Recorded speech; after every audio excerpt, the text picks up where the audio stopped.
আচ্ছা, বর্তমানে এমপিপিটির সময়ও আমাদের কিছু কাস্টমারদের রিকোয়ারমেন্ট থাকে পিডব্লিউএম কনভার্টার। তো পিডব্লিউএম কনভার্টার সার্কিটটা আমরা বারবারই বলি যে তারা ইউজ করবেন, বিশেষ করে যাদের প্যানেল 12 ভোল্টের, ব্যাটারিও 12 ভোল্টের। আপনারা পিডব্লিউএম কন্ট্রোলারও ব্যবহার করতে পারেন, এটা থেকে ভালো একটা এফিসিয়েন্সি এখান থেকে পেতে পারেন।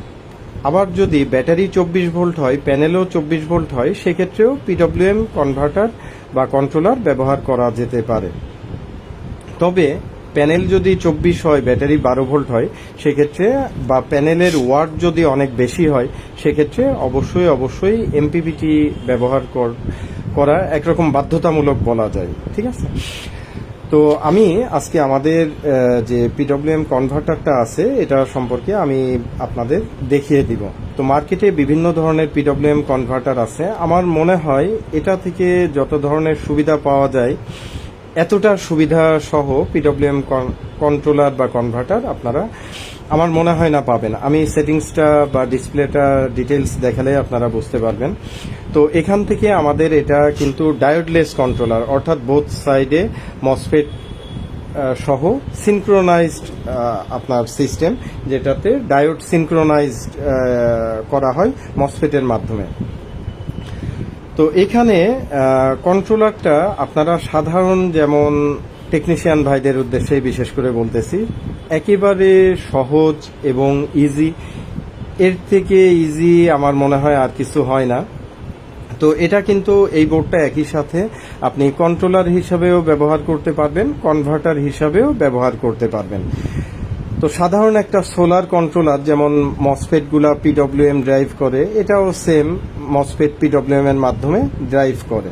আর যদি কেউ মনে করেন যে আপনারা অনেক টেকনিশিয়ান ভাইরা বলেন যে কাস্টমাররা খরচের দিকে তাকায়, তারা খরচ কমাইতে চায়, সেই ক্ষেত্রে এই এক সাইড মসফেট কিন্তু এখানে শর্ট করে রাখলেও, যদিও এই ক্ষেত্রে আপনার প্যানেলের যে রিভার্স পোলারিটি প্রোটেকশন ওটা থাকবে না, প্যানেল সঠিকভাবে কানেকশন দিতে হবে। আর যদি রিভার্স পোলারিটি প্রোটেকশন সহ করেন, সেই ক্ষেত্রে আপনার উভয় সাইডে সমান সংখ্যক মসফেট ইউজ করতে হবে।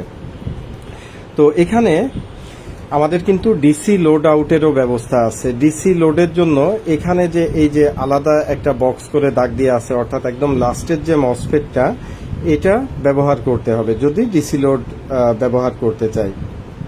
আর এখানে এই যে ডিসিএল লেখা আছে, অর্থাৎ পজিটিভ কমন, লোডের পজিটিভ এখান থেকে একটা তার চলে যাবে, আর লোডের নেগেটিভ, ডিসি লোডের নেগেটিভ এখান থেকে এই যে লাইনটা আউট হয়ে গেছে এই মসফেট। তো আমার এই কাস্টমারের যেহেতু ডিসি লোড নাই, সেহেতু আমি এখান থেকে মসফেটটা ওপেন আছে, এখানে কোনো লাইন টানা নাই। আশা করি ব্যাপারটা বুঝতে পারছেন। আর ডিসি লোড যদি ব্যবহার করা হয়, সেই ক্ষেত্রে এখানে মসফেটের গেটের থেকে এখানে ডিসিএল লেখা আছে, ঠিক আছে, ডিসিএল লেখা আছে, এখানে একটা তারের জাম্পিং করতে হবে, ব্যাস ডিসি লোডের কাজ হয়ে যাবে।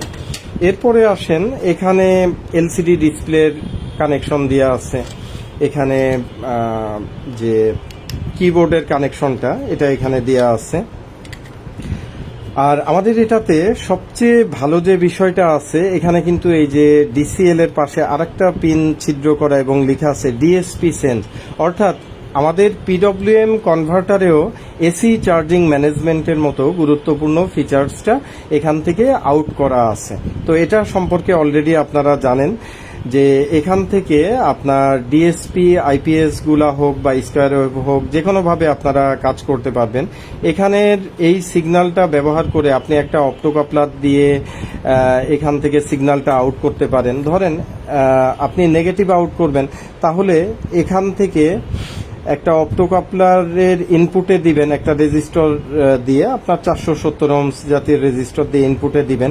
এবার অপ্টোকাপলারের আউটপুট যে দুইটা পিন আছে, ওখানে আপনি যদি নেগেটিভ আউট করতে চান, তাহলে অপ্টোকাপলারের, আমি একটু হিটসিঙ্কের উপরে আপনাদের আঁকিয়েই বোঝাই, অর্থাৎ এখানে যে ডিএসপি সেন্সটা আছে, পিসি 817 অপ্টোকাপলার, যেদিকে গোল চিহ্ন দেওয়া থাকে, আপনারা জানেন এই সাইড ইনপুট, এই পিনটা তো সার্কিটের নেগেটিভ হয়, ঠিক আছে, সার্কিট নেগেটিভ, অর্থাৎ 1-2 নাম্বার পিন। আর 1 নাম্বার পিনে আপনারা একটা রেজিস্টর দিয়ে, এটা ধরেন 470 বা 560 ওহমস দিতে পারেন, এটা দিয়ে মাইক্রো কন্ট্রোলারের এই পিনে কানেকশন দিবেন। আর এখান থেকে আপনি যদি নেগেটিভ আউট করতে চান তাহলে এই পিনটাতে নেগেটিভ দিয়ে দিতে পারেন। আর যদি মনে করেন যে আপনি এখান থেকে নেগেটিভ এখানে দিয়ে এখান থেকে আপনি নেগেটিভ সরাসরি ডিএসপি আইপিএস এ দিতে পারেন, বা স্কোয়ার ওয়েভে কিভাবে দিবেন এটা নিয়ে আমি বিস্তারিত কথা বলছি। আমি এই ভিডিওটা বড় করব না। যারা এই জায়গাটা আরো বুঝতে চান আমার কাছে ভিডিও লিঙ্ক চাইবেন, আমি ভিডিও লিঙ্কটা দিয়ে দিব। আর যদি পজিটিভ আউট করতে চান তাহলে এখানে +5 ভোল্টেজ দিবেন, +5 ভোল্টেজ দিয়ে এই পিনটা আপনার এখান থেকে সিগন্যালটা ইউজ করতে পারেন। আবারও বলতেছি, এটা যদি আরো বিস্তারিত জানতে চান এটা আমার আরেকটা ভিডিও লিঙ্ক আছে, ওটা আমার কাছে চাইলে আমি আপনাদের দিয়ে দিব, ওখান থেকে দেখে নেবেন। তো এইভাবে, অথবা আপনার এই পিনটা কিন্তু সরাসরি ডিএসপি আইপিএস এর 2 স্টেপে সেটিং যে পিনটা আছে ওই পিনের সাথে কানেকশন দিয়ে দেওয়া যায়, অথবা 4 স্টেপ হলে 4 স্টেপ আইপিএস এর 14 নাম্বার পিনের সাথে আপনি সরাসরি কোনো রকম এটা ছাড়াও সরাসরি দিলেও এটা কাজ করবে। আর এখানে যথারীতি আপনার কনভার্টার যদি করেন তাহলে আপনি এই রিলেটা বসাবেন, এই কানেক্টরটা বসাবেন। আর যদি কন্ট্রোলার করেন তাহলে এই রিলে বা কানেক্টরের প্রয়োজন নাই। আর এখানে কানেক্টরের পিছনে লেখা আছে পিন, অর্থাৎ ফেজ ইন, ফেজ আউট, নিউট্রালটা তো কমনই। অর্থাৎ আপনাদের আইপিএস এর ফেজটা সরাসরি যে এসি কর্ডের মাধ্যমে আইপিএস এ চলে যায় সেটা না হয়ে এখানে ফেজ ইনে আপনার এসি মেন লাইনটা ঢুকবে, ফেজ আউটটা চলে যাবে আইপিএস এর এসি কর্ড এর মাধ্যমে যেভাবে চলে যায়, ফেজ আউটটা আইপিএস এ ঢুকে যাবে এসি মেন ইন হিসাবে। আশা করি বুঝতে পারছেন। আর এখানে হচ্ছে panel minus, panel plus, battery minus, এখানে লেখাই আছে। এখানে প্যানেল এবং ব্যাটারি কানেকশন দিয়ে এভাবে কানেকশন দিলে জিনিসটা রানিং হয়ে যাবে। আসেন আমরা এখন একটু সেটিংসে ঢুকি। তো সেটিংসে ঢোকার জন্য আমাদের এই 2টা বাটন একসাথে চাপ দিতে হয়। সেটআপে ঢুকে যাই। সেটআপে ঢুকলে আপনারা দেখতে পাবেন 4 নাম্বার সেটআপ থেকে শুরু হয়েছে। তো এখানে এই 2টা বাটন আবার একসাথে একবার চাপ দিলে 1 নাম্বার সেটআপে চলে যাবে। আমার এখানে ব্যাটারি কানেকশন দেওয়া আছে। আমার ব্যাটারিটা এই মুহূর্তে লো অবস্থায় আছে, ব্যাটারিটা একটু দুর্বল ব্যাটারি, 10.0 বা 10.1 এর মতো আছে। আমি ব্যাটারি ভোল্টেজটা অ্যাডজাস্ট করলাম। এরপরে এই অবস্থায় আপনি প্যানেল বা পাওয়ার সাপ্লাই দিয়ে অ্যাম্পিয়ারটা অ্যাডজাস্ট করবেন। আমি দেখতে পাচ্ছি আমার অ্যাম্পিয়ারটা অলরেডি মিলানোই আছে, 8.4 এর মতো আছে। তো কোনো ধরনের ভেরিয়েবল ঘোরানোর ঝামেলা কিন্তু নাই। তো আমি অ্যাম্পিয়ারটা অ্যাডজাস্ট করলাম। এরপরে ম্যাক্সিমাম অ্যাম্পিয়ার, কন্ট্রোলারের ম্যাক্সিমাম অ্যাম্পিয়ার ক্যাপাসিটি কত, এটা যেমন একটা 50 অ্যাম্পিয়ারের কন্ট্রোলার, আমি এখান থেকে 50 করে দিতে পারি, ঠিক আছে। এরপরে যে সেটআপটা আছে সোলার ভোল্টেজটা কত আসছে সেটা আপনারা এখান থেকে মিলায়া দিতে পারেন। যা ভোল্টেজ থাকে তার থেকে হাফ ভোল্টেজ বা 1 ভোল্টেজ কম রাখবেন সোলার ভোল্টেজটা। এরপরে হাইব্রিড এলভি, অর্থাৎ ব্যাটারি ভোল্টেজ কত নিচে নামলে এসি মেন লাইনে সে এসি মেন লাইনে চলে যাবে সোলার ব্যাকআপ থেকে, এটা সেই ভোল্টেজটা। বাই ডিফল্ট আপনারা 12 বা 11, 9, 11, 8 এরকম রাখতে পারেন কাস্টমারের ব্যাটারির কন্ডিশন অনুযায়ী। এরপরে হচ্ছে ফুল চার্জ ভোল্টেজ, ব্যাটারি কত ভোল্টেজে ফুল চার্জ হবে। টল টিউবুলার হলে 14, 7, 8 রাখা যেতে পারে। ফ্ল্যাট টিউবুলার বা সাধারণ পানি ব্যাটারি হলে 14.5 দিকে, ড্রাই সেল ব্যাটারি হলে 14.0, লিথিয়াম হলে 14.5 বা 14.6 রাখা যেতে পারে, ঠিক আছে। এরপরে চার্জিং অ্যাম্পিয়ার, এটা কিন্তু মোস্ট গুরুত্বপূর্ণ একটা ফিচার্স। এটা আমাদের এমপিপিটির মতো পিডব্লিউএম কনভার্টারেও আছে, অর্থাৎ ব্যাটারির নিরাপদ চার্জিং অ্যাম্পিয়ারটা কিন্তু আপনি এখান থেকে সেট আপ করে দিতে পারেন। যদি 200 অ্যাম্পিয়ার ব্যাটারি হয়, নিয়ম অনুযায়ী 10 ভাগের 1 ভাগ, মোটামুটি 20 অ্যাম্পিয়ারের দিকে রাখতে পারেন।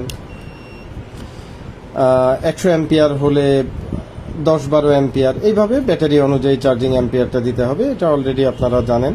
এরপরে হচ্ছে মোস্ট ইম্পর্টেন্ট আর একটা জিনিস, মানে ফিচার্স আর কি। এই সার্কিটটা আপনারা কিন্তু চাইলে কন্ট্রোলার হিসাবেও ব্যবহার করতে পারেন এবং কনভার্টার হিসাবেও ব্যবহার করতে পারেন। আমি যদি এখানে ডাউন চাপ দিই, লেখা দেখতে পাচ্ছেন কনভার্টার লেখা আছে। এখানে যদি আমি এই বাটনটা চাপ দিই দেখতে পাচ্ছেন কন্ট্রোলার। তো কন্ট্রোলারের ডিসপ্লের ইনফরমেশন কিন্তু এক ধরনের থাকে, ওখানে AC main line, hybrid mode, solar backup mode এই জাতীয় বিষয় কিন্তু থাকে না, শুধু সোলার চার্জ কন্ট্রোলার। তখন আপনি এই কন্ট্রোলার মোডে রাখবেন, তখন কন্ট্রোলারের ইনফরমেশনগুলো অটোমেটিক্যালি আসবে। আর যদি কনভার্টার হয়, এটা চাপ দিয়ে আমি ওকে দিয়ে দিব। এই হচ্ছে আমার সেটআপ শেষ হয়ে গেল। আমাদের লাস্ট ভার্সন 6.1 2026-এর, যদিও এখন 6 মাস যাচ্ছে, লাস্ট আপডেট হয়েছে 2006-এর প্রথম মাসে, সেই হিসাবে 6.1।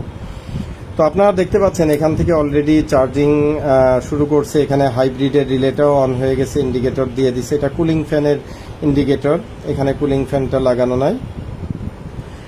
তো এখানে প্যানেল ভোল্টেজ শো করতেছে কত এম্পিয়ারে। আমার ব্যাটারিটা দুর্বল, এই কারণে একটু লাফালাফি করতেছে ভ্যালুগুলা। তো এখানে কিন্তু কত ডিটেইলস ইনফরমেশন শো করবে, ব্যাটারি ভোল্টেজ, ব্যাটারি কত পার্সেন্ট আছে, সোলার ভোল্টেজ কত, হাইব্রিড রান নাকি এসি মেন লাইন রান, তারপরে আপনার সোলার থেকে কত অ্যাম্পিয়ার আসতেছে, কত ওয়াট আসতেছে, ইভেন আরও ইনফরমেশন আছে। এগুলা যাবতীয় ইনফরমেশনগুলো সবই আপনি দেখতে পাবেন। যেমন আমি যদি সোলারটা অফ করে দেই রাতের বেলা, দেখেন এখানে কিন্তু সে ইনভার্টার রান লেখা আছে। হ্যাঁ, আবার যখন এসি মেন লাইন চলবে তখন এসি মেন লাইন রান। অর্থাৎ একটা কন্ট্রোলার বা কনভার্টার থেকে মোটামুটি ডিসপ্লেতে আপনি যা যা দেখতে চান, আপনাদের প্রয়োজন ইত্যাদি যাবতীয় ইনফরমেশনগুলোই ডিসপ্লেতে শো করবে। তো এই ছিল সেটআপ এবং কানেকশনের ভিডিও। আশা করি আপনারা এখান থেকে জিনিসটা নিজেরা এটা চাইলে গাঁথাগাঁথি করেও কাজ করতে পারেন, চাইলে আমাদের থেকে কমপ্লিট বোর্ডও নিতে পারেন, অথবা কমপ্লিট প্রোডাক্ট যদি চান সেটাও আমাদের থেকে নিতে পারবেন। ধন্যবাদ সকলকে। আসসালামু আলাইকুম।